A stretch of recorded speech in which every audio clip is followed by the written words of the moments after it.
Os gatos também têm karma e reencarnam? O Zé de Lara Lara perguntou. Não, os animais não geram karmas, viu, Zé?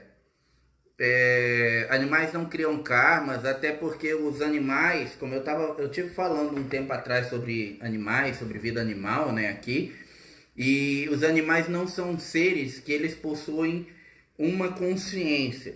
Eles possuem várias consciências, então são seres multiconscienciais aglutinados. É um processo evolutivo um pouco diferente do nosso, mas sim, eles reencarnam. Porém, o processo reencarnatório dos animais ele é um pouco mais diferenciado também do nosso. Conforme os animais vão galgando um determinado processo evolutivo, né? Então, ou seja, conforme eles vão evoluindo dentro daquela vivência dele de animal, eles acabam evoluindo para um outro animal, né? Então, por exemplo, um gato, ele é um ser de uma determinada evolução já, ele já tem uma estirpe bastante evoluída, assim como um chimpanzé, por exemplo, mas talvez não tão evoluído quanto um golfinho, sabe? O golfinho seria muito, mas muito mais evoluído, até porque na verdade os golfinhos não são bem animais, são seres que vieram de fora, não pertencem nem ao nosso plano aqui, ao nosso planeta. Mas no caso dos animais terrenos, né, gato, cachorro, cavalo e assim por diante, conforme eles vão evoluindo, você vai perceber que determinados animais, de determinadas espécies, dentro da mesma espécie, tá, gente? Por exemplo, vou dar o exemplo dos caninos, né? Dentro da mesma espécie de caninos, e dentro da mesma raça, tá? Não vamos colocar aí várias raças, tipo pastor alemão, belga, e outros, tá? Não, dentro da mesma raça. Vamos dizer que a gente faça um comparativo entre dois pastores alemães, tá? Dois pastores alemães. Tem um que vai ser muito mais inteligente, muito mais humanizado, vamos dizer assim, do que o outro, que você vai perceber que ele ainda tem muito mais instintos animal, é mais bestão, é mais bocó, vamos dizer assim. O que significa, qual é a diferença? Se os dois foram criados iguais pelo mesmo dono, né, e são da mesma raça, mas um tem um comportamento e o outro tem outro comportamento. É o processo evolutivo, entendeu? Então aquele cachorro, aquele pastor alemão, que ele está num processo evolutivo um pouco mais avançado, ele vai ser um animal que ele vai ter nuances e vai apresentar nuances um tanto quanto mais próximas da nossa humanidade, um tanto quanto mais próximas da humanização. E aí, com isso, a tendência dele é depois já não voltar mais naquela forma, mais como cachorro e tal, vir numa outra forma um pouco mais evoluída.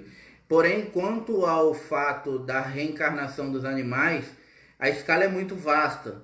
Então, eu não sei dizer, por exemplo, qual é o último animal antes do ser humano e qual é o primeiro ser animal antes do ser humano, entendeu? Até porque tem muitos animais, entra o reino dos insetos, entra tudo, você passa por tudo, né? Então, você imagina falar para uma pessoa às vezes que tem medo de barata, que ela já passou pelo reino das baratas, já foi barata, já foi mosca, já foi tudo isso, né? Então, no caso a Viviane está falando que a Lua já está quase falando, né? A Lua fala, na verdade, né? É que ela não fala português, ela fala latim, entendeu? Mas ela já fala. A Lua, para quem não sabe, é a cadelinha da Viviane. Não, não é a cadelinha da Viviane, é a cadelinha filha da Viviane. Ai, tá complicando. Peraí. É a cadelinha que a Viviane é dona. Pronto. Melhorou. Porque ficou ruim essa frase, né? Parece que eu tava xingando ela ou a filha. E ela nem tem filha. Mas, enfim. Dentro do reino animal, a reencarnação ela é diferente. Mas falando de processo reencarnatório, né? Muito se fala sobre reencarnação nos dias de hoje. Na atualidade, talvez a reencarnação nunca esteve tão em alta, falando-se tão em alta, que pertence, muito bom, Leandro. Não esteve tão em alta quanto nos momentos atuais, né? Até porque o propósito do plano ascensionável do mundo e do universo, ele está se aproximando aí de um auge no momento onde as novas raças de seres humanos que estão vindo, né, os novos seres humanos que estão vindo, eles estão vindo com um processo muito mais adiantado, com muito mais latência mental, com muito mais ligações cognitivas, né? Então, assim, os seres humanos que estão nascendo agora, eles estão nascendo, na verdade, muito mais despertos, muito mais preparados, muito mais predispostos ao plano ascensionário divino de uma forma mais intensa do que nós que nascemos aí há um tempo atrás, né? Não vou falar em termos de anos nem data, porque pega mal, né? Mas os cabelos brancos na barba e no cabelo já dizem tudo, né?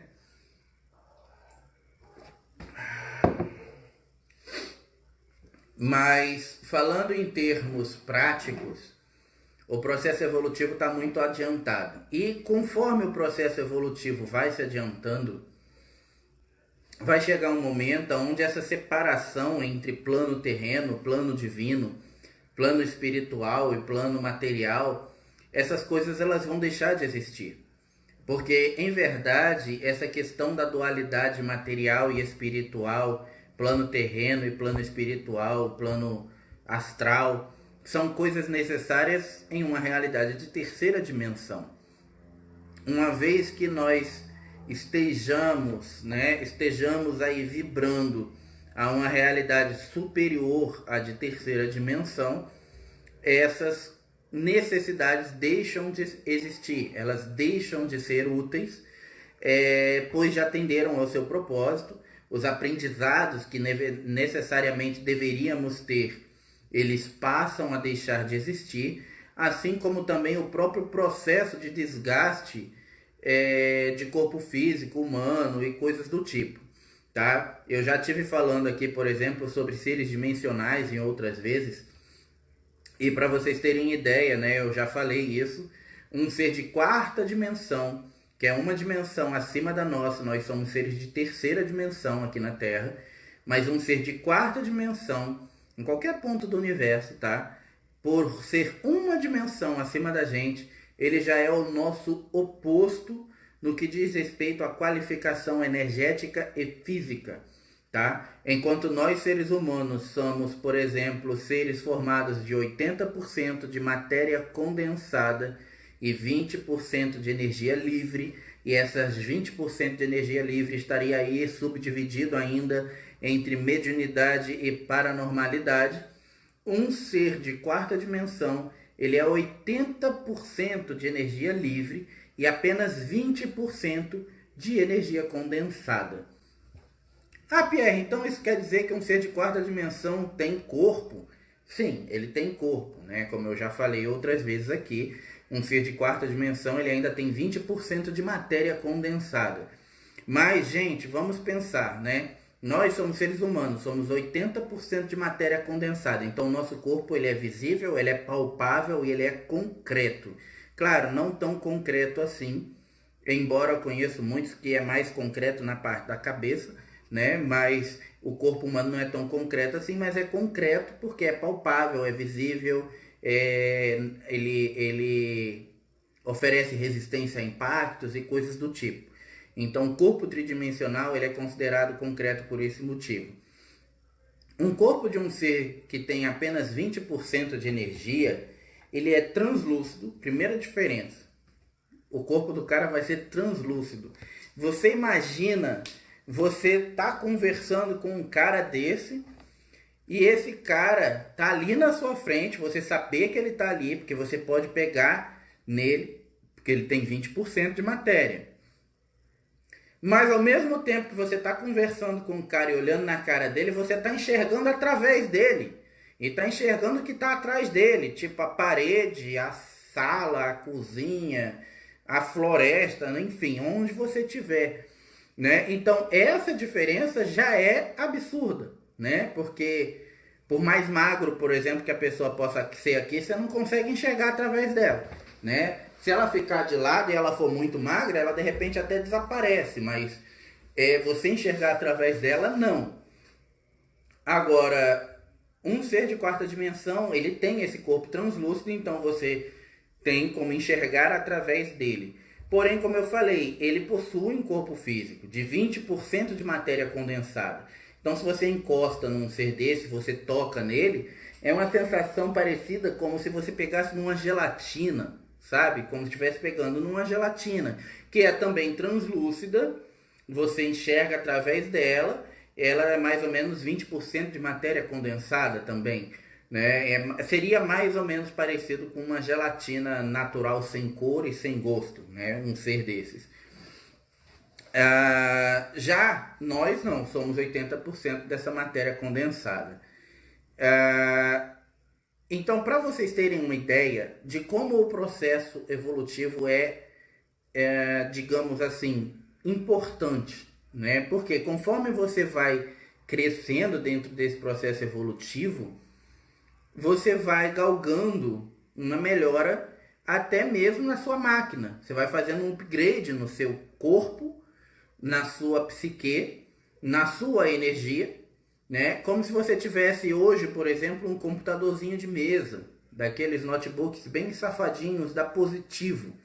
E conforme você vai evoluindo, você vai chegar ali num supercomputador da NASA, entendeu? E depois daí ainda vai para lá além do que você possa imaginar, como um computador quântico e uma coisa além, né? Tecnologias que vão inclusive além da nossa imaginação aqui.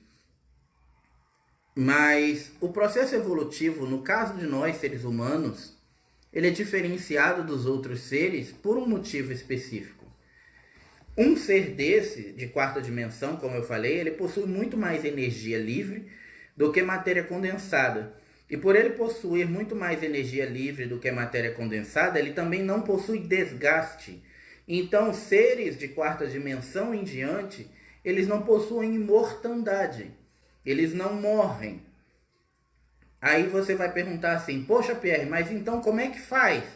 Né? Ele vive uma vida só? Sim, ele vive uma vida só. Mas e se ele for para um outro planeta? Ele vai viver num outro planeta, mas sendo o mesmo ser que saiu do planeta dele, lá, originário, por exemplo, nas Pleiades, mas ele está vivendo em Marte, porque está fazendo, sei lá, um freelancer lá, mas ele é um pleidiano que está trabalhando em Marte, entendeu? Então, assim por diante. É uma existência só, contam-se apenas as passagens, que são as passagens pelos planetas que esse ser está passando, mas ele não morre. Poxa, Pierre, mas e aí como é que esse ser evolui? Então, quando ele consegue galgar tudo o que ele conseguiria aprender em nível evolutivo, em nível de entendimento, em nível energético, dentro daquela pré-determinada dimensão ao qual ele se encontra, que no caso a gente está falando de um ser de quarta dimensão, então dentro da quarta dimensão, ele vai transmutar para se tornar um ser de quinta dimensão. E aí esse processo de transmutação, para que a gente entenda aqui, porque é um processo meio complicado de se entender, eu vou usar uns termos mais práticos, que é o termo que o Star, o Arcanjo Gabriel, ensinou para mim. É como, por exemplo, o processo da borboleta, que a lagarta vai, entra numa crisálida e faz ali o seu invólucro e fica um tempo, depois ela sai transformada em borboleta. Então seria um processo semelhante, só que sem crisálida, não envolve nada disso. É um processo apenas energético, tá, gente? É um processo apenas energético. Ele não envolve a necessidade de um invólucro, de uma crisálida, de um casulo ou coisas do tipo. No caso do ser humano, nós temos desgaste. Então, como os nossos corpos eles são feitos com prazo de validade, né, necessariamente eles vão se desgastar. Por quê? Porque a matéria condensada ela gera um monte de situações que uma matéria não condensada não gera, como por exemplo atrito, gera de calor, hormônios, necessidade de comer. Por exemplo, um ser de quarta dimensão, ele tem uma necessidade de se alimentar, né, de comer e beber algum líquido, água, alguma coisa, né, vamos dizer assim, a cada 15 dias. Você sabe o que é isso? Se você só precisar comer e beber a cada 15 dias, né, e não ter necessidade de, né, eliminar, porque tudo que você vai comer é apenas energia, vai ser só para suprir o seu sistema durante os próximos 15 dias. E a gente aqui, eu tiro por mim, né, deixar eu como a cada 15 minutos, né, imagina a cada 15 dias, não dá, né, aí você tá ali, você acabou de comer, você sai na rua, você vê uma pizza, você vai fazer o quê? Já fala, não, eu como só de 15 em 15 dias, não dá. Né? Então, assim, o corpo humano ele é muito diferente em termos práticos, falando do processo evolutivo. E por causa disso temos desgastes. Esse desgaste que é gerado dentro do nosso corpo humano faz com que nós tenhamos, então, um processo de envelhecimento. Existem muitos motivos pelo qual o envelhecimento em si acontece. E uma hora eu vou fazer uma live falando só sobre isso, tá? Porque é um assunto muito vasto. Se eu entrar agora aqui para falar só sobre o processo de envelhecimento, a gente fala sobre mais nada, tá? Mas falando especificamente, por conta disso, né, desses fatores que são bastante relevantes, que fazem com que o nosso corpo sofra o processo de envelhecimento, a cada vez que nós vamos envelhecendo e o desgaste vai acontecendo, vai ficando mais difícil de recuperar a máquina e de fazer as coisas fluírem e acontecerem da maneira que deveria acontecer. E uma hora acaba que não tem mais energia, não tem mais de onde tirar. É como se a gente viesse com um pacotinho de energia e gastou tudo ao longo da vida, acabou o pacote, acabou a vida. Né? Diferente desses outros seres que eles têm um reator nuclear e aquilo fica gerando energia constantemente. Então eles não perdem energia, eles acumulam energia, é diferente. E aí, por conta disso, a gente acaba morrendo. A Bárbara falou assim, qual o nível de contato com esses seres? Temos essa condição? Então, isso varia de pessoa para pessoa, Bárbara. Né? Mas, sim, temos essa condição, mas depende muito mais da gente do que deles, né? Dos seres.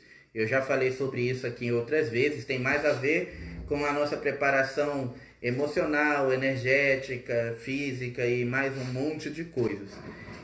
Dentro dos trabalhos que a gente faz, existe um trabalho chamado trabalho externo, que inclusive é um trabalho que quem já está comigo aí há mais tempo já participou de alguns trabalhos externos, já tiveram algumas experiências, né? Tem pessoas, inclusive, que já acessaram a sua placa do arquivo arcástico, já sabem a sua missão, já viram, já pegaram, né? Já acessaram as suas placas e tal. Mas isso é uma coisa que depende muito mais do padrão energético de cada um de nós. E aí, enfim, né, voltando ao assunto, por conta desse desgaste a gente vai morrer. Mas o que morre é a matéria. Porque o espírito, a essência, a matriz, é imortal. Então, quando você morre, a matéria se perde, você fica ali incompleto, porque uma vez que 80% de nós é matéria condensada, quando você se perde, né, quando o espírito se desprende do corpo e existe a morte, você não vai ficar 100% energia livre. Você vai ficar os 20% de energia livre, que é os 20% adequados à terceira dimensão, porque você está encarnado em um plano de terceira dimensão. Então não é que quando você morre, você deixa de ser um ser de terceira dimensão e vira um anjo de luz, entendeu? Ou vira um espírito e vai, sei lá, para os Campos Elíseos ou para o Jardim do Éden. Não é assim que funciona, gente. Você perde apenas o corpo físico. E a sua essência, que é o que controlava o corpo físico, fica livre, porém incompleta. E aí é feita uma análise dentro do seu padrão energético, nas colônias, nos planos espirituais, nas cidades espirituais. Aí você chama como você quiser chamar, tá? No paraíso, na morada de Deus, aí cada um chama como quiser chamar, né? Uma vez que você chega lá, aí é feito um balanço geral sobre tudo aquilo que você aprendeu naquela vida, se você subiu um degrau a mais, se você subiu um pouquinho a mais de categoria, se você evoluiu mais dentro dos seus conhecimentos, dentro das suas habilidades, ou se você não evoluiu, né? Por mais que você tenha feito besteira pra caramba, você não regride, isso é um ponto bom. Mas, embora você não regride, você não evolui. Então você perde tempo e gera karma, né? Que a gente já teve falando aqui. Então, existências vazias, né? O que seria uma existência vazia? É uma encarnação onde a pessoa vem, às vezes, ela nasce, ela cresce, ela tipo faz o que a ciência diz, né? Nasce, cresce, se reproduz e morre. Às vezes nem se reproduz, né? E é até melhor, porque aí morre sem se reproduzir. Quando a coisa é ruim, é melhor que não se reproduza mesmo, né? Mas falando de uma forma prática, essas pessoas, elas acabam só vindo para cá e gerando problemas para elas mesmas. Por quê? Numa encarnação vazia, aonde você, sei lá, vamos dizer que você viveu em média aí 60 anos de uma vida, tá? São 60 anos! 60 anos criando karma. Imagina como isso vai reverberar numa outra existência. Né? Então você imagina que você viveu 60 anos, você não evoluiu nada, só fez besteira e ainda tinha carga, né? Porque você traz a sua bagagem das outras existências que você ainda não resolveu. E aí naquela existência você ainda ficou 60 anos criando mais karma. Quando você poderia estar resolvendo, resgatando coisas antigas e até mesmo se melhorando para você ter um processo evolutivo melhor numa outra. E aí, olha só o porquê da encarnação, da reencarnação ser importante, né? Como que você pode falar para uma pessoa dessa que ela chega lá no plano espiritual, só, você viveu 60 anos dessa vida e você fez um monte de besteira e tal, não tem jeito, você vai pro inferno, né? Não é assim também que funciona, gente, tá? Porque céu e inferno são bastante antagônicos em termos energéticos, mas inferno é para demônios, ok? E céu é para anjos. Então, nós seres humanos temos que parar um pouco com essa filosofia de acharmos que se eu for bonzinho eu vou para o céu, se eu for ruim eu vou para o inferno. Primeiro porque, como eu falei, céu é para os anjos e inferno é para demônios, ok? Então demônios ficam no inferno, anjos ficam no céu, teoricamente, tá? Não quer dizer que isso é uma regra que é seguida até hoje, nos dias de hoje, teoricamente. Porém, nós seres humanos não somos bonzinhos. Eu já falei sobre isso aqui. Nós somos dúbeis. Nós não somos ruins, mas nós também não somos bons. Estamos distantes de ser bom. Você pode passar uma vida inteira sendo bom. Para você, você é bom. Mas o que você acha bom, o que você qualifica como ser bom, pode não ser bom para outro. Essa transição do que é bom, do que é certo, do que é errado, do que é bom, do que é ruim, né? Ela é muito relativa e nós seres humanos não temos um padrão consciencial tão bom assim para sermos conhecedores das leis universais e podermos dizer assim, eu estou sendo bom porque eu estou fazendo o que Deus falou, tá? Deus falou com quem? Deus falou para mim. Deus falou aonde? Deus falou na Bíblia, tá? Você viu Deus escrevendo a Bíblia? Não vi, mas foram os homens intuídos por Deus, tá? Homens intuídos por Deus a gente conhece um monte. E esses homens intuídos por Deus são os mesmos homens que usam algumas vezes a obra de Deus para fazer coisas que eles querem e não necessariamente que seja a vontade de Deus, mas usando o nome de Deus como sendo a vontade dele. né? Então, assim, existe uma série de critérios que o homem coloca, que o homem põe os seus interesses humanos à frente dos interesses de Deus. E aí, só por esse ponto, para mim, já deixou de servir, tá? Eu, particularmente, eu entendo assim. Porque uma vez que os interesses do homem entram à frente dos interesses de Deus, deixou de ser necessário. Ah, Pierre, mas você tem que entender que às vezes o homem precisa, porque é preciso, por exemplo, resgatar o dinheiro, porque é preciso ter isso, é porque é preciso ter o dízimo para poder fazer crescer a igreja, para poder fazer crescer os templos. Eu não estou questionando isso. O que eu estou falando é que isso não é a vontade de Deus. Isso é a vontade do homem. Porque o homem quer que aquilo prospere. Ele quer, por exemplo, às vezes que a sua igreja abranja mais gente, ou que o seu templo espírita possa ser mais acessível e atender mais pessoas, ou porque ele precisa, sei lá, botar uma câmara de cura, de recuperação para doentes.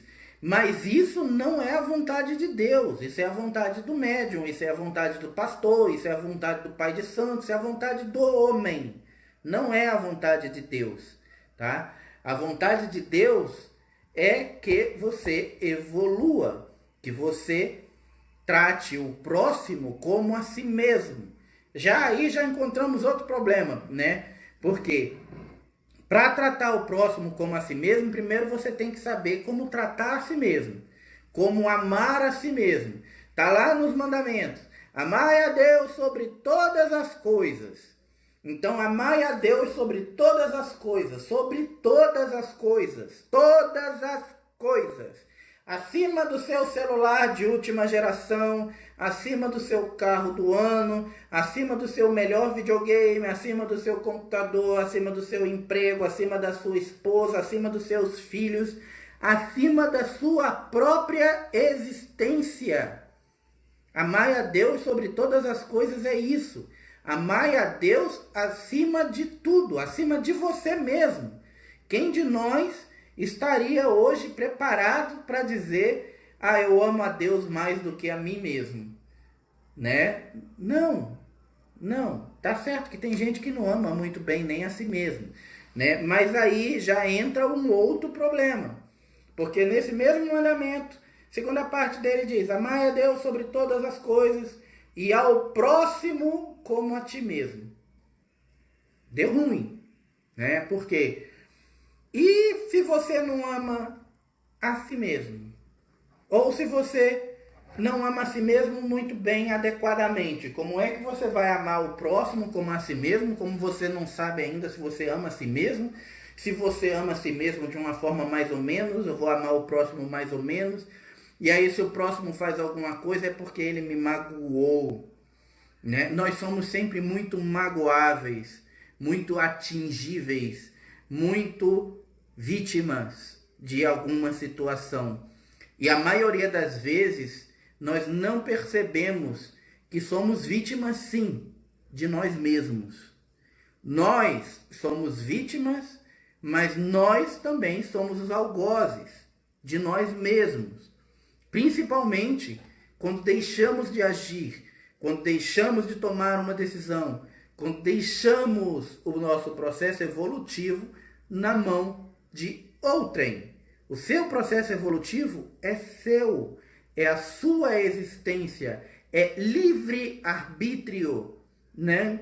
É livre-arbítrio. Se é livre-arbítrio, é seu. Ah, Pierre, mas eu não acredito que exista um livre-arbítrio. Beleza, você está usando o seu livre-arbítrio para não acreditar nisso. Não vou discutir. Quando você chegar lá no outro plano e você ver que, puxa, eu podia ter usado meu livre-arbítrio de outras formas, aí você vai ter que recuperar. Porque não tem jeito. Sabe, gente, eu vejo esse processo muito parecido, por exemplo, com o processo de alguns jovens e adolescentes de hoje. Por exemplo, o caso do meu filho mesmo.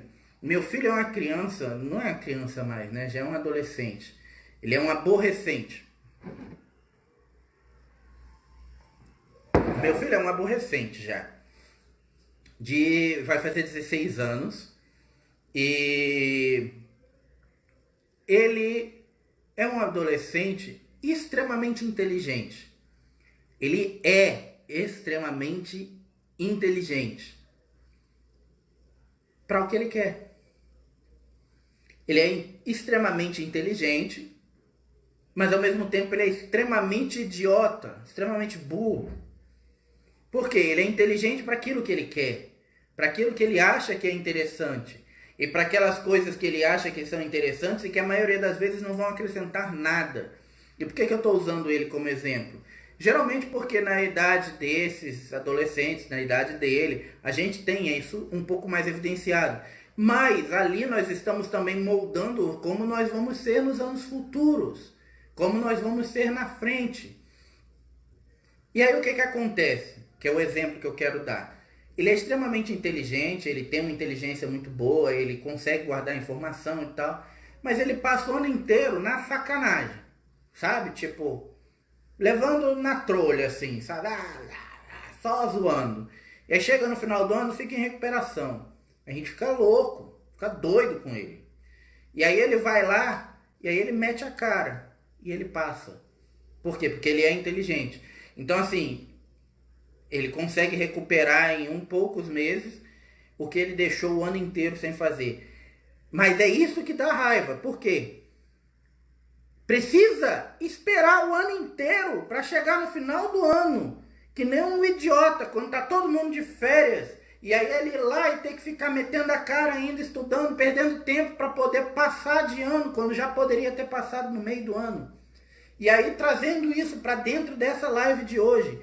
Quanto tempo a gente perde fazendo coisas desnecessárias? Quanto tempo a gente perde? Quanta energia a gente perde olhando para coisas desnecessárias, pensando coisas desnecessárias, sentindo coisas desnecessárias, quando a gente poderia estar aprendendo agora e resolvendo agora um monte de coisa para já passar antes do final do ano, para passar no meio do ano, sabe? É algo muito surreal que nós não percebemos. Muita coisa nós seres humanos colocamos dentro de um padrão automático. E aí por conta disso a gente coloca um monte de erros renitentes na nossa vida. E esses erros renitentes eles vão ficar ali reverberando ao longo da sua existência e às vezes por muito tempo. Quiçá, talvez, por toda ela. Né? E aí, quando você chega lá no outro lado, partiu do plano material, chega no plano espiritual, e aí, tipo, você olha para tudo que você fez, e você olha para tudo que você poderia ter feito, se não tivesse perdido tanto tempo. E aí você fica pensando, caramba, por que, né, eu perdi tanto tempo? E aí as pessoas falam assim, Pierre, mas a sociedade nos influencia. Tá. Pierre, mas aí a religião, ela nos manipula. Tá. A sociedade nos influencia, a religião nos manipula. Pierre, mas os conceitos sociais opressivos da nossa sociedade, eles nos levam a uma vida que a gente precisa seguir de acordo com a sociedade atual, senão nós somos esmagados. Tá, tudo bem. Não estou discordando de nenhum desses fatores. Agora, a religião te manipula se você se permite ser manipulado por ela. Ponto. Se você não se permite ser manipulado pela religião, você não precisa de religião. Você é a religião. Ok? Pierre, mas a sociedade impõe não sei o quê. Saia da sociedade. Seja um ser fora do padrão social.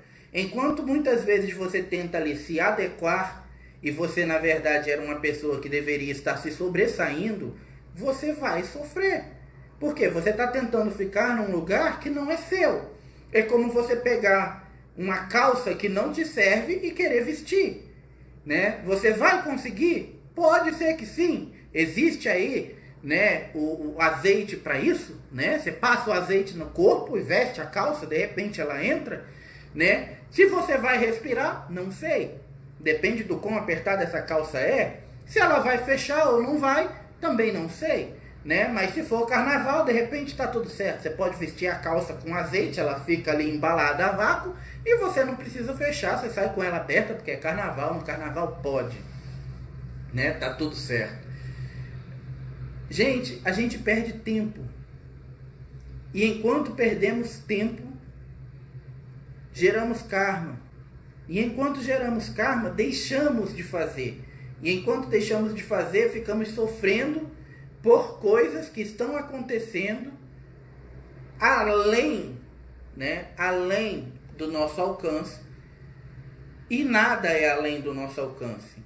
Porque, na verdade, essas tais coisas que estão acontecendo e que estão além do nosso alcance são o nosso próprio livre-arbítrio.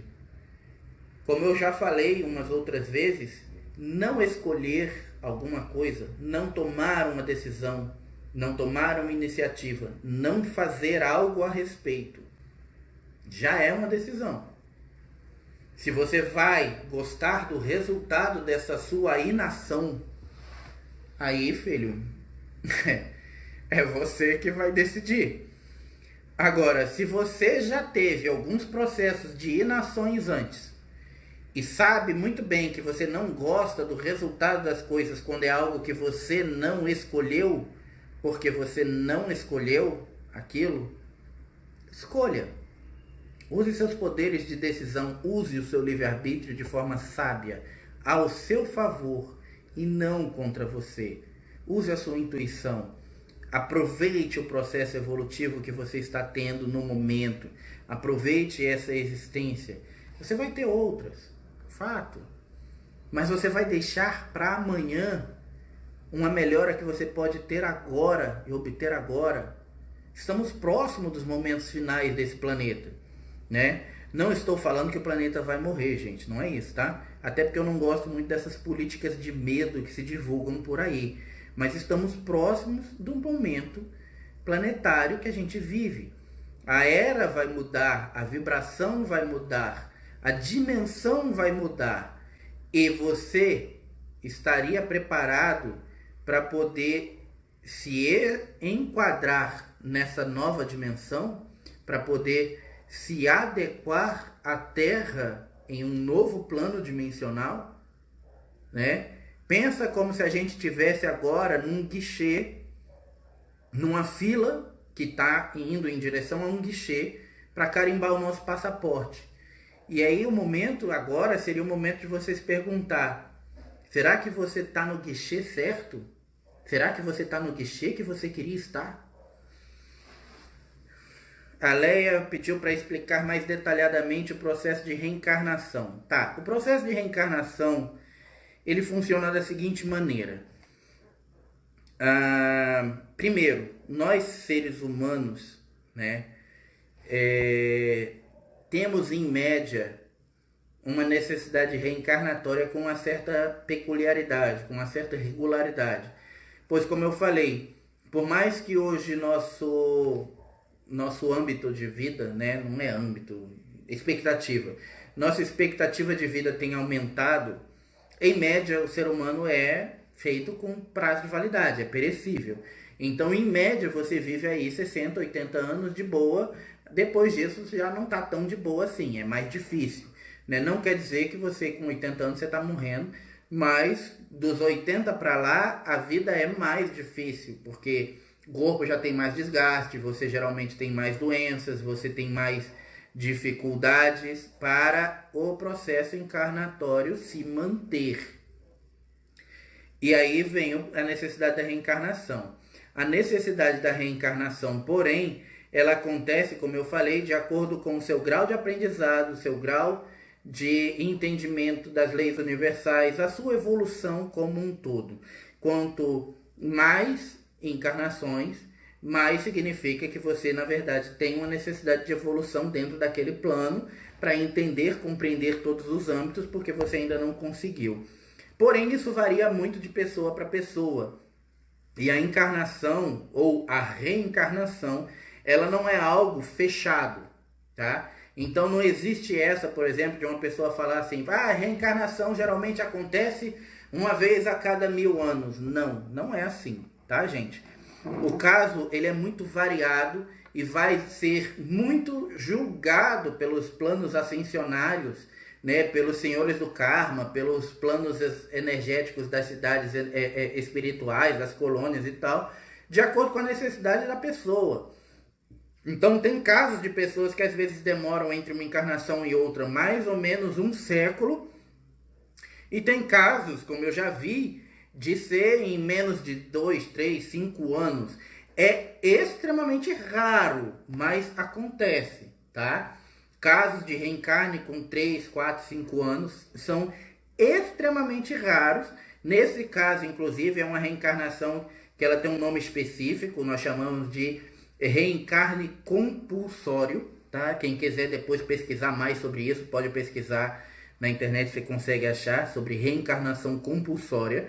Mas a reencarnação compulsória, geralmente ela acontece no seguinte momento, que é quando a pessoa, ela ou morreu antes do tempo, tá? Que isso nos dias de hoje ainda está acontecendo, às vezes ocorre, ou ela não aprendeu tudo que deveria ter aprendido naquela existência, ela acaba voltando e trazendo para aquela nova vida uma conclusão da outra, da primeira, né? E aí é como se ela em algum momento, durante alguns momentos daquela existência, ela na verdade não estivesse vivendo uma experiência, mas duas experiências ao mesmo tempo.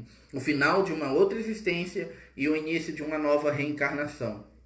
Então se torna um pouco mais complicado. Mas geralmente a função da reencarnação é sempre a melhora do espírito. Sempre. A função da reencarnação é deixar para trás os karmas, os traumas. Abraço, Antônio.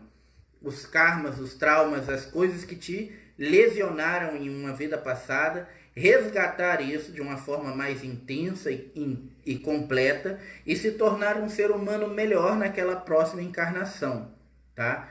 Então o processo encarnatório ou reencarnatório, na verdade, ele tem essa necessidade. E é por causa disso que ele acontece, tá? Acho que deu para explicar melhor. Deu para explicar melhor, Léa? Cada pessoa sente, então, de maneira diferente essa transição, mudança de nova era. Sim, Bárbara.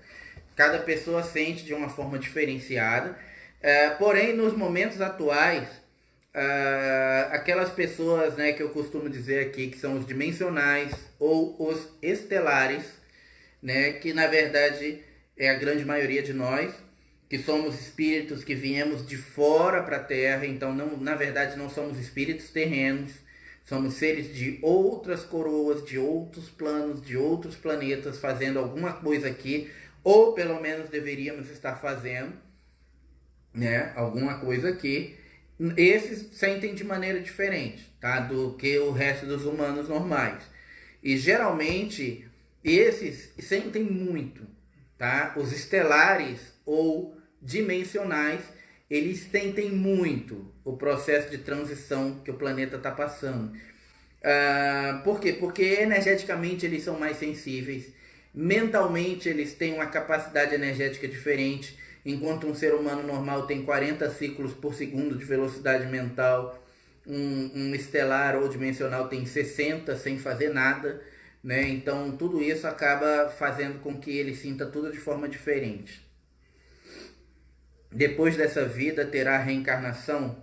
É uma boa pergunta, viu, Léa? Porque, na verdade, falando do padrão atual dos dias de hoje, não sei se isso é uma notícia boa ou ruim para vocês que estão aí nos assistindo, mas não, essa é a última vida terrena, tá?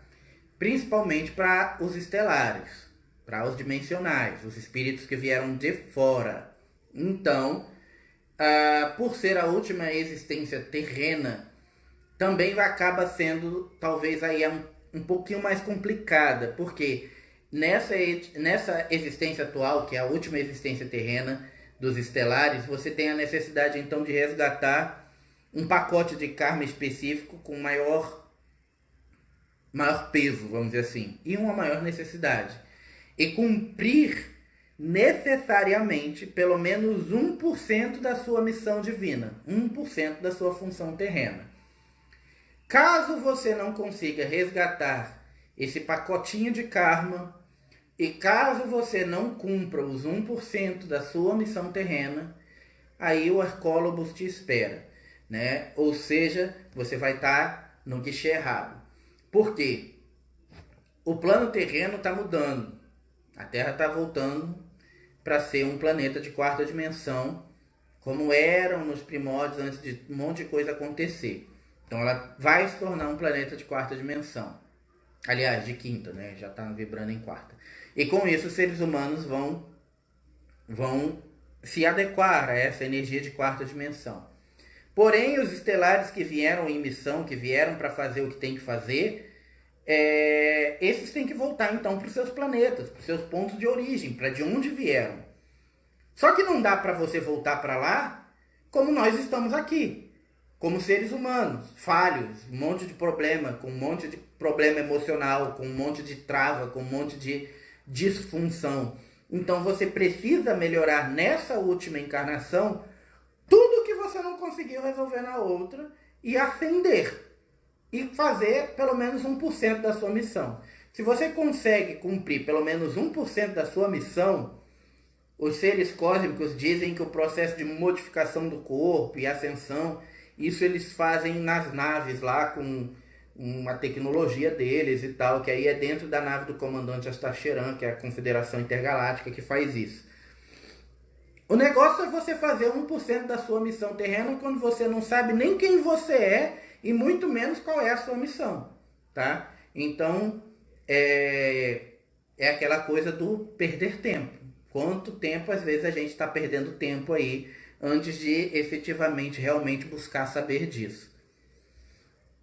A Bárbara falou, é possível então termos consciência dos karmas e do que devemos fazer? Sim, é possível, tá? Existem muitos trabalhos que ajudam nesse sentido, né? Os trabalhos que são feitos, né? Que fazem os resgates kármicos, né? Ou que são feitos aí com os senhores do karma, geralmente são os que ajudam mais dentro desse propósito, como todo mundo aí já sabe, né? O caso do resgate cósmico, que é um trabalho que eu faço, mas assim como todos os trabalhos que envolvem os trabalhos com resgates kármicos ajudam nesse sentido.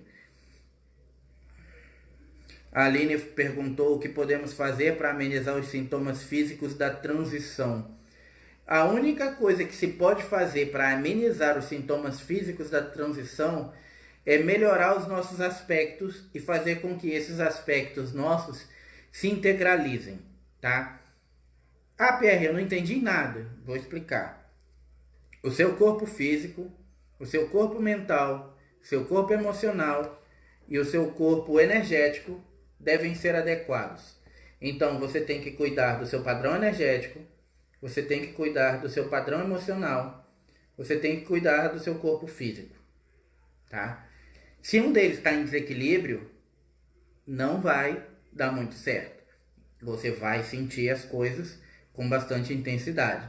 Então, você tem que cuidar do corpo físico, a manutenção do corpo físico, porque o corpo físico é o seu veículo tridimensional, portanto, terreno. Para que ele mais à frente possa ser transmutado, mudado, transformado, enfim, reutilizado, reciclado, ele vai ter que estar razoavelmente em dia. Então você precisa cuidar dele. Não adianta você cuidar só do corpo físico, não cuidar do corpo emocional, não cuidar do corpo espiritual. Então é preciso ter uma atenção com a sua espiritualidade, com os seus conhecimentos, né? Não ser uma pessoa, por exemplo, enraigada em uma determinada situação, ser bitolado, ter abertura para estar sempre ganhando novos conhecimentos, coisas do tipo, ser um estudioso, vamos dizer assim, agregar, quanto mais puder agregar, melhor.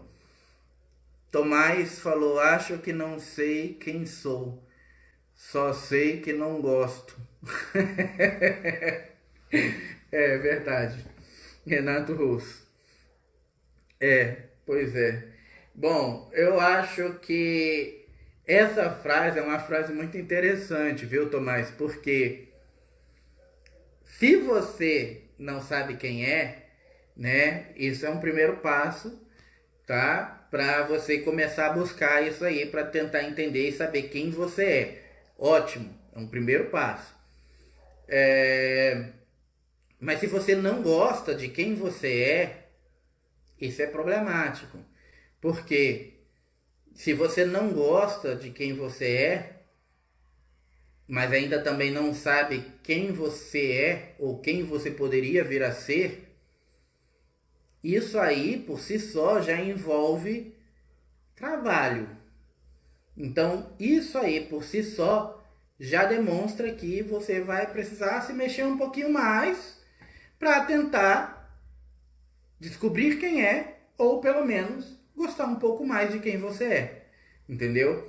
Quem sabe, na verdade, você gosta de quem você é e você só não sabe disso. Entendeu? Por quê? Porque em verdade, como você não sabe quem você é, você também não tem como dizer que você não gosta. É como a criança que nunca comeu jiló e diz que não gosta. Entendeu? Então, talvez este aí seja o tua deixa aí, teu dever de casa. A Leia diz assim, ou seja, se o corpo estiver doente, seria difícil, não teria chance. Então, geralmente, Leia, o corpo, ele não vem doente, né? É muito difícil, a não ser quando a pessoa já vem com um karma de vida passada e tal, e aí ela vem com a necessidade de resgatar aquela doença, então ela já nasce com aquela doença e tal, é diferente. Mas, geralmente, o corpo não vem doente, a doença se apresenta, tá? E a doença que se apresenta, ela se apresenta por negligência nossa, por uma forma de agir, por uma forma de ser, ou às vezes, como eu falei antes, por uma forma de não agir, tá? Então, um exemplo. Se tem uma pessoa que você conhece, às vezes é uma pessoa ótima, é um cara maravilhoso, ou é uma mulher maravilhosa, né? É espiritualizado, ajuda um monte de gente, dá na igreja sempre, né? Faz sopão nos domingos e doa para os carentes, mas ele tem câncer de pulmão. E aí você se pergunta, nossa, é uma pessoa tão boa, né? Foi boa a vida inteira, ajudou tanta gente. Por que ele tem câncer? Talvez porque ele tenha fumado um maço de cigarros por dia desde os 13 anos e ele tem 80, né? Então, consequentemente, ele plantou um câncer. Ele buscou por isso. Ele criou a doença. Entendeu? Você não pode plantar uma erva daninha, uma trepadeira, por exemplo, do lado de uma goiabeira e esperar que as duas nasçam juntas e a goiabeira fique feliz da vida. A trepadeira vai envolver a goiabeira e vai matar ela. E você depois vai querer goiaba, mas não vai ter. Né? As minhas analogias são péssimas, eu sei, mas pelo menos são funcionais. Então, a doença não é que o corpo não tenha chance, que a pessoa não tenha chance. A pessoa tem a chance.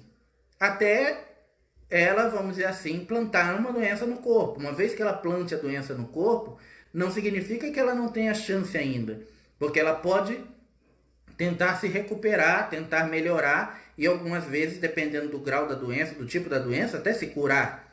Só que fica mais difícil, né? Então, se você esperou chegar ao ponto de ficar doente, você também não tem como reclamar de dizer, a doença evitou o meu processo evolutivo. Não, porque você não nasceu doente. Entendeu? Agora, aquela pessoa que já nasceu com uma doença e tal é diferente, porque isso já vem como um processo kármico, ou seja, ela escolheu vir daquela maneira para resgatar de uma forma mais intensa. É diferente, tá? Pois é, eu acabei de ler a sua pergunta agora, viu, Léo? Aí já respondeu. Aí já respondeu. Porque no caso das pessoas que elas já nascem com algum tipo de doença, algum tipo de limitação e tal, é na verdade uma forma de resgatar um karma já. Ela escolhe vir com aquela limitação, ela escolhe vir com aquela doença. Então, na verdade, a própria pessoa, o próprio espírito que reencarnou ali naquele momento, ele não foi imposto para ele. Você vai faltando um pé, né? Ah, não, você vai débil mental para a Terra, né? Que eu não gosto desse termo, né?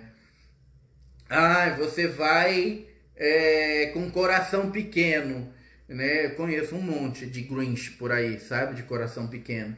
Não, isso é algo que você trouxe, que o espírito seu acordou isso antes de encarnar. Então é um processo diferente, tá? Agora a doença adquirida, não, aí é um problema. A doença pode ajudar num processo evolutivo? Então, no caso da doença que venha consigo, né? Essa doença que a pessoa traz, que faz parte do processo de resgate kármico dela, sim. No caso de uma doença adquirida, envolve muito mais trabalho para que ela possa ajudar no processo evolutivo da pessoa. Não é impossível, mas é quase, tá? Por quê? Geralmente a doença adquirida, ela foi adquirida, como eu falei, por negligência, por mau uso, por maus tratos do próprio corpo, por maus pensamentos, por más ações. Então, para que aquilo ajude num processo evolutivo, a pessoa possa, por exemplo, resgatar a doença e se tornar uma pessoa melhor, ela vai precisar se tornar uma pessoa melhor. Então, ela vai precisar rever conceitos, ela vai precisar rever a forma dela de pensar, de agir, de ser e assim por diante. E aí, nesse ponto, acaba ajudando num processo evolutivo. Mas é o que eu falei. Para que esperar que a doença se instaure se você veio bem, né, ileso, com todas as ferramentas úteis para fazer a coisa acontecer e esperar uma doença acontecer para você poder se mexer e falar assim: ah, não, agora eu vou ser uma pessoa melhor. Se Deus me curar, eu vou ser um cara melhor. Não, né, gente? Pô, isso aí é desculpa. A Bárbara falou: pode ser ensinamento para os que estão em convívio ou é sempre para quem vem com a doença? Geralmente é feita uma associação, viu, Bárbara? No caso, você está perguntando no caso das doenças pré-existentes, né? No caso que a pessoa já vem com algum problema. Geralmente, nesse caso, é uma combinação, é um acordo de um resgate da própria pessoa, mas também um resgate da família em si, entendeu? Até talvez para a família se tornar uma família melhor, ter mais vínculo familiar, enfim. Geralmente é algo em conjunto, não é algo unitário, tá? Mas tem casos que não, que a família não tem nada a ver e é só a pessoa mesmo, mas a família acaba passando pela situação mais difícil, vamos dizer assim. Porém é difícil pra gente, visto de fora, né? Uma família que tem uma pessoa, por exemplo, enferma, que viva vegetando numa cama. Pra gente que tá de fora, a gente vê aquilo como muito difícil. Mas a família em si lida com aquilo de uma forma tão natural, tão de boa, que pra eles não é um pesar né, algum, entendeu? Então pra eles acaba não sendo uma questão de um resgate kármico, é só pra pessoa. Como podemos evitar ou prevenir que as doenças se instalem? Como equilibrar? A Andrea perguntou. Bom, como eu falei antes, equilibrar corpo mental, espiritual e corpo físico. No corpo mental estaria aí talvez as qualificações emocionais, tá? Então equilibrar emoções, equilibrar o físico e equilibrar o corpo espiritual. Se você tiver em equilíbrio esses três, não vai ter doença que vai te atingir, nem resfriado você vai ter, né? Agora, se você é aquela pessoa que pisaram no seu pé no ônibus e você fica pensando, né, que você tomou aquela pisada porque isso foi um sinal de Deus, a vida não é boa para você e você não merece, você merece aquilo, filha, esquece, né? Já faz um plano funerário porque pelo menos você não, né, tem onde cair quando acabar. Bom, gente, eu acho que era isso. A Aline está falando, tem muitos alunos novos com doenças psicológicas. Está acontecendo um grande resgate nessa área, né? Na verdade, não. Na verdade, não. A questão das doenças psicológicas tem a ver com a aproximação do cinturão de fótons, que é algo que os seres já tinham falado há muito mais tempo, que aí já tem a ver com o processo de transição terrena e tal. E as doenças psicológicas, os problemas mentais, assim como alguns problemas até fisiológicos mesmo, com pessoas que não tinham nenhum tipo de histórico e tal, são na verdade disfunções energéticas à dimensão do planeta e a energia que está se aproximando. Então, por isso também que é necessário o processo evolutivo, pois quanto mais fora deste processo evolutivo você se encontra, mais você vai sofrer os efeitos desse plano ascensionário que o planeta está passando. Entendeu? Porque é inevitável, o planeta também está evoluindo. E como o planeta está evoluindo, né, você vai ser que nem uma espinha. Se você evolui, ou você é espremido para fora, entendeu? E geralmente é isso. Bom, gente, eu espero que tenha ficado um pouco mais claro aí, né, essa questão de reencarnação. Eu sei que é um assunto vasto. A gente, a gente poderia ficar aí horas, horas, horas falando sobre isso, né? E ainda teria muito assunto para a gente falar, como ainda tem, né? E mas eu espero que tenha dado um pouco de uma clarificada, né, de como o processo reencarnatório acontece e do porquê que ele é importante, né? Porque justamente é com o processo reencarnatório que a gente acaba tendo essas oportunidades aí de a cada encarnação você ir galgando um degrauzinho a mais, uma melhora na questão do seu processo evolutivo, para você poder se adequar a esses novos planos evolucionários do universo e se tornar um ser de luz um dia, né? Então tem muita gente débil mental. Pois é, eu não gosto muito desse termo não, né? Um termo meio bastante pejorativo, na verdade, mas sim, sim, tem bastante. É que na verdade o ser humano quando eu digo ser humano, eu digo a fisiologia do homem, né? A fisiologia humana, ela é bastante limitada, e nós ainda temos muitos dos nossos instintos primitivos, coisas que eu já tinha falado aqui antes. E por conta disso, né, de sermos limitados e de termos muitos dos nossos instintos primitivos, ainda somos muito bicho.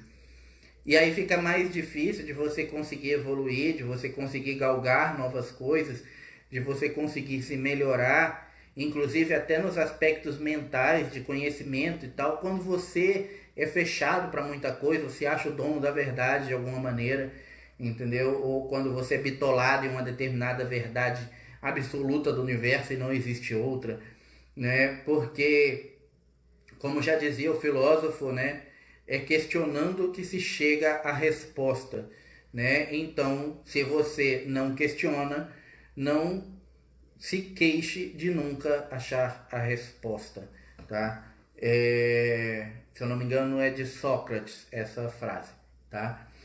Bom, gente, como eu falei, eu espero que tenha valido a pena, né? Que tenha sido um bom investimento do tempo de vocês. Valeu, Tomás, um prazer, seja sempre bem-vindo aí. E espero que tenha ficado claro aí pro pessoal. Se tiver mais dúvidas, gente, pessoal, quiser mais, saber mais um pouco sobre o processo reencarnatório aí, depois a gente pode tentar fazer uma segunda parte, né, uma parte 2 dessa live, falando sobre reencarnação um pouquinho mais. Ai, desculpa. Aí vocês deixam no comentário, tá? Avisando. Só um adendozinho, né? Avisando as pessoas. Eu vou estar breve novamente em Santos para dar prosseguimento aí com os trabalhos de resgate cósmico e provavelmente também fazendo trabalho externo nessa próxima viagem, tá? Então, eu acredito que vamos fazer aí trabalho externo e resgate cósmico a partir do dia 14 próximo, tá? Quem tiver interessado pode deixar aí, entrar em contato. Eu vou pedir para a Vivi de novo deixar aqueles nossos contatos aí, tá? E aí é só agendar. Geralmente são pouquíssimos horários, tá, gente? É bem corrido. Mas se você correr agora, se organizar, dá para você conseguir um horário ainda. Explicar por que que eu sempre abro a boca. Então, geralmente eu bocejo bastante. durante as lives, mas também durante os atendimentos. E assim, são motivos diferentes, tá? Durante os atendimentos e durante as lives, mas desculpa de novo. Geralmente é por conta do padrão energético. Na hora que eu estou fazendo os atendimentos, a hora que a vida passada desprende da pessoa e vai ser encaminhada para os senhores do karma, ela passa primeiro pela minha aura. E aí quando ela passa pela minha aura, geralmente eu dou essa bocejada, eu sinto quando a vida está desprendendo da pessoa, na verdade passando pela minha. Na verdade bem chato, porque eu odeio bocejar. É uma das coisas que eu abomino, eu não gosto. É uma das coisas do ser humano que eu acho bastante inconveniente, sabe? Eu prefiro ir no banheiro, sabe? Ter vontade de ir no banheiro do que bocejar, pra você ver o nível do quão eu não gosto. Mas durante as lives, geralmente os bocejos são porque enquanto eu estou fazendo as lives com vocês, eu estou recebendo as informações aqui ao mesmo tempo, em tempo real, é duas lives, né? Live e live comigo. Então eu estou em comunicação constante com os seres, principalmente com o Arcanjo Gabriel e com as pessoas que estão assistindo. Então, algumas vezes eu sinto a energia das pessoas, e aí eu acabo bocejando porque a energia está um pouco mais pesada. Então, é uma forma meio que ter uma interação energética e de ir limpando também. Tá? Por isso que tem pessoas, por exemplo, que assistem as lives e depois falam assim: nossa, eu me senti tão bem depois que eu assisti a live. É porque você teve uma interação energética comigo, através de mim, com os anjos, né? No caso, o Star, o Arcanjo Gabriel e os seres, e estava sendo trabalhada aí por tabela, então acaba sendo por isso. Bom, é isso, gente. Mais uma vez, foi muito bom estar aqui com vocês, não querendo ser clichê como a Xuxa, né? Mas foi bom estar com vocês, né? E voltamos aí então na nossa próxima live, né? Com outro tema aí interessante para a gente estar discutindo, debatendo, no mesmo bate-dia, no mesmo bate-horário, mas nem sempre no mesmo bate-local, porque eu tô sempre para lá e para cá, então algumas vezes é aqui em casa, outras vezes é onde eu tiver, tá? Bom, é isso. Um abraço a todos, uma boa segunda-feira, final de segunda-feira e um bom início de semana para todos aí. E fiquem na luz e até a próxima. Até mais.